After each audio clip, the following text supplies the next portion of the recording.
사상 처음으로 검찰총장에 대한 징계위원회 오늘 오전부터 열리고 있습니다. 그리고 현재 진행 중인데요.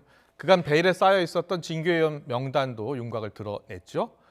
윤 총장 측은 여전히 절차적 문제를 지적하고 있고요. 법적 대응을 예고하고 있습니다. 1년여를 끌어온 추미애 법무장관, 윤 총장의 갈등 어떻게 결론날지 전문가와 함께 좀 알아보겠습니다. 김성훈 변호사 자리했습니다. 어서 오십시오. 안녕하세요. 예. 자, 하나하나 좀 물어보겠습니다. 오늘 징계위가 지금 열리고 있고요. 이제 기피 신청 4명을 했는데 징계위원 4명 기피 신청 모두 기각됐습니다. 그건 잠시 뒤에 물어볼게요. 자, 윤 총장 오늘 징계 열리면 징계가 모두 5개입니다. 이제 견책 감봉, 정직 그리고 면직 해임입니다. 네. 중징계가 예상이 되는데요. 중징계라고 하면 정직, 면직 해임인데 어떤 결정이 날 것 같아요? 네, 일단은 지금 처음에 이 징계를 청구한 법무부 장관의 입장은 징계를 청구하자마자 직무 배제를 했단 말입니다. 예. 직무 배제라는 거는 소위 말해서 검사징계법 8조 2항의 중징계가 예상되는 경우를 하기 때문에 예. 결과적으로는 이 청구 내용대로 결과가 나온다면은 아. 당연히 중징계가 나올 것이라고 보여지고요. 예. 특히나 이제 윤 총장 측에서 기피 신청을 했고 기각이 됐다는 거는 예. 한마디로 이거와 관련돼서 청구인 쪽, 그러니까 법무부 장관이라든지 현 여권과 깊은 관계가 있는 위원들이 다수다라고 이야기를 했기 때문에 예. 만약 그 기피 신청이 기각이 되고 그런 위원들로 구성된 곳에서 결정을 내리게 된다면은 예. 아무래도 이제 결정이 중징계로 나올 가능성이 더 높지 않을까 이렇게 보통 예측을 하고 있습니다. 예. 그 가운데 이제 정직이나 면직 해임이 있잖아요. 면직 해임 같은 경우에는 사유가 매우 커야 되잖아요. 그렇습니다. 그래서 일각에서는 뭐 정직을 좀 6개월 정직 이상을 이렇게 나오지 않을까 이렇게 보던데 어떻게 보세요? 그럴 가능성도 배제할 수는 없다고 생각합니다. 예. 근데 실제로 저희가 이제 기존에 쓰던 선례들을 보면은요, 검사가 재직 중에 해임이 당한다라고 한다면 보통 뇌물죄로 확실하게 내용이 확인돼서 기소가 됐거나 아니면 성폭력 범죄를 저질렀을 경우 예. 이런 경우들 이제 일반적으로 해임 처분까지 이루어졌기 때문에 네. 아직까지는 윤 총장과 관련돼서 여러 가지 수사들이 충분하게 이루어지지 않은 상태에서 바로 해임을 할 경우에는 예. 양정에 있어가지고 혹시 문제가 생길 수 있는 부분도 있을 거고요. 예. 다만 잔여 임기가 별로 이제 남지 않은 상황이기 때문에 이 상황에서 이제 상당히 장기간으로 해서 정직 처분을 하게 된다. 그렇다면은 이 처분에 대해서도 윤 총장이 다툴 수는 있겠지만은 이렇게 정직으로서 해임이 아닌 처분을 했는데도 또 윤 총장이 이것을 사법적으로 다투는 것에 대해 가지고 정치적으로 어떻게 보면은 좀 부담을 가질 수 있는 부분이 있을 수도 있을 겁니다. 그렇군요. 예, 그래서 예. 그런 결론이 나올 가능성도 배제할 수 없다라고 생각합니다. 예. 그런데 이제 보통 6가지 혐의를 지금 적용할 예정인데 판사 사찰 의혹, 감찰 방해 의혹, 정치권의 중립 훼손 등 6가지인데요. 만약에 중징계 결정이 나온다면 어떤 혐의가 가장 크게 작용하겠습니까? 네, 일단은 이제 6가지 의혹 중에서 좀 구체적으로 사실관계가 확인돼서 밖으로 나타나지 않은 것이 좀 대부분입니다. 예. 그래서 지금 단계로서는 예단을 하기가 어렵지만요. 만약에 이제 굳이 중징계가 나온다면은 가장 큰 이슈가 될 것으로 보여진 거는 소위 말해서 판사 사찰 의혹이 예. 아닐까라고 예상을 하고 있습니다. 네네. 나머지 사유들 같은 경우에는 조금 더 증거들이 수사를 통해 가지고 확인되지 않는다면 좀 어렵고요. 네네. 언론 사주 만남 같은 경우에도 검사 윤리 규정에 위반되긴 하지만 또 그 윤리 규정의 단서 조항, 즉 관련된 접촉을 상부에 보고를 했고 또 사건과 관련된 거 이야기 안 했다는 주장을 어떻게 보면 확인하기가 어려운 부분들이 있기 때문에 예. 그런 내용으로 바로 이제 해임까지 하기는 어려울 걸로 보이고요. 예. 그래서 아마 이 판사 사찰 의혹과 관련해 가지고는 직권 남용에 관련돼서 좀 뭐 수사를 하고 있다라고 하는데 예. 그 수사 앞으로 진행 방향 혹은 지금까지 나온 내용들을 네. 또 이야기를 할 거고요. 이거와 관련돼서 이제 또 논리를 구성을 할 때 헌법적인 의미에서 사법권의 독립을 침해한 매우 중대한 위법 행위다. 이런 사유를 붙일 가능성이 높아 보입니다. 그렇군요. 그리고요, 오늘 징계위원 4명에 대해서 윤 총장 측이 기피 신청을 하지 않았습니까? 모두 기각됐습니다. 네. 이게 실제로 징계에는 어떤 영향을 미칠 것 같아요?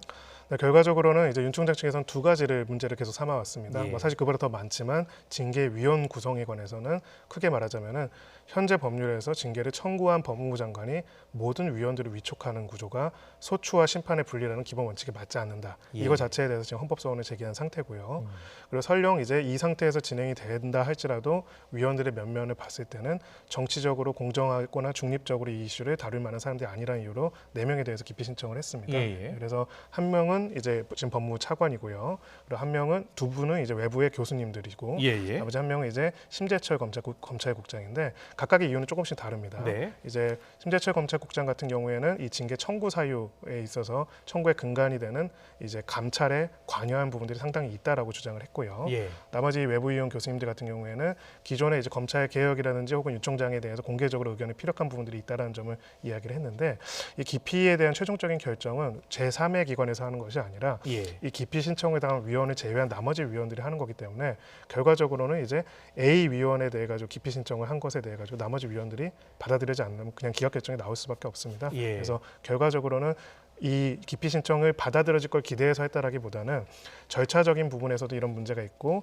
또 실제로 임명된 위원들도 이렇게 공정성을 기대할 수 없다라는 점을 증거로서 어떻게 보면 주장으로서 남겨놓기 위해서 한 것이 아닐까 이렇게 생각을 합니다. 그렇군요. 그런데 오늘 심재철 검찰국장은 스스로 징계에서 빠졌다고 하거든요. 회피 네. 신청을 스스로 했다고 하는데 어떤 이유 때문일까요? 네, 바로 이제 이 여러 가지 이유 중에서 이 징계 절차에 관여, 청구 절차에 관여한 사람 같은 경우에는 원칙적으로는 이 징계 절차에서 빠지게 되어 있습니다. 네. 근데 이 청구 절차라는 것은 검사징계법은 크게 두 가지 구조로 되어 있습니다. 검사에 대한 감찰이 있고요. 감찰 결과에 따라서 징계를 청구하고 징계위원회에서 의결을 하게 되어 있거든요. 네. 근데 이 감찰 청구 절차에 있어가지고 지금 객관적으로 확인된 건 아니지만은 예. 일부 보도에 따르면은 심국장이 관련된 문건들을 전달을 하거나 관여한 사실이 있다라고 계속 보도가 되고 있습니다. 네네. 그렇기 때문에 혹여라도 만약에 그런 부분들이 나중에 사후에라도 나타나게 된다면은 그런 위원이 여기에 개입된 것 자체가 이 절차상 하자로 될 수가 있는 부분이 있기 때문에 예. 스스로 빠진 부분이 있다라고 생각을 하고요. 또 한편으로는 과반의 의결로 결의가 이루어지기 때문에 심재철 국장이 빠지더라도 종국적인 결론에 있어서는 큰 영향이 없다라는 그런 생각도 있을 것으로 보입니다. 예. 그리고요. 만약에 이제 징계가 결정돼서 중징계가 결정이 돼서 뭐 해임이라든지 면직이라든지 정직이라든지 이렇게 결정이 되고 나서요. 바로 또 검찰총장을 다시 임명할 수 있잖아요. 그렇습니다. 그래서 한지붕 두 검찰총장 가능성도 이야기하더라고요. 어떻게 보십니까? 네, 원칙적으로는 해임이 결정이 되고 대통령이 집행을 하면 해임 효과가 바로 발생을 하게 됩니다. 예. 네, 거기에 대해서 아마 이미 준비하고 있을 거고요. 윤 총장 아. 측에서는 행정소송으로서 이 해임 처분을 다투는 혹은 정직 처분을 다투는 소송을 제기를 하면서 예. 이번에 했던 것처럼 효력 정지 신청을 할 겁니다.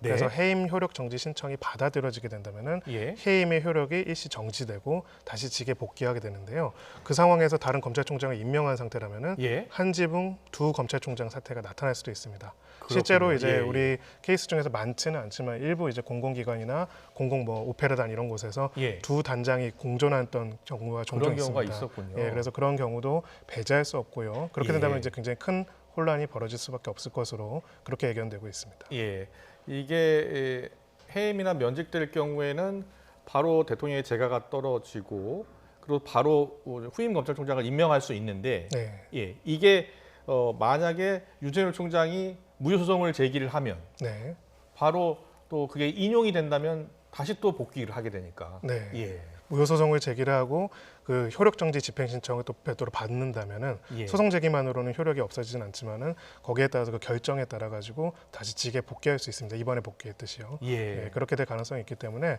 아마 이제 지금 법무부로서는 검찰총장의 해임 혹은 정직 결정이 난다면은 예. 정직이라면 다시 임명하기는 어렵겠지만요. 그렇죠. 해임 결정이 난다면은 예. 거기에 따라 가지고 집행이 되자마자 바로 후속 인사를 진행할 가능성이 매우 높습니다. 징계인은 보통은 오늘 나게 되는데 뭐 내일 날 가능성도 있다고 보더라고요. 어떻게 보세요?